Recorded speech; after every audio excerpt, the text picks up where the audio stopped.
中意去嗰度聯絡下啲尋幽探秘啊咁。Haunted Hamilton 咧都係曾經係好紅極一時嘅。喺2019年之前，佢係成日定期係搞呢一啲靈探啦。Hamilton 地區咧都好多靈異嘢㗎，咁亦都咧會去開好多靈異嘅聚會啊。咁大家可能一齊咧，佢哋會聚埋一齊搞下啲通靈啊，或者係我哋嗰啲叫做 seance 招魂啊，咁帶好多嘅精密嘅儀器去到一啲地方嗰度咧，係嚟睇下有冇鬼嘅出現咯。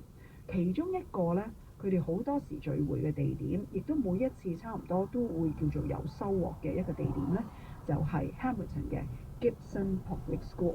嗱，講下呢一間學校先啦。呢間學校咧其實好耐歷史，所以越耐歷史嘅學校或者建築物，佢就更多呢一啲叫做恐怖啊、靈異嘅一啲故事或者係背。呢個就係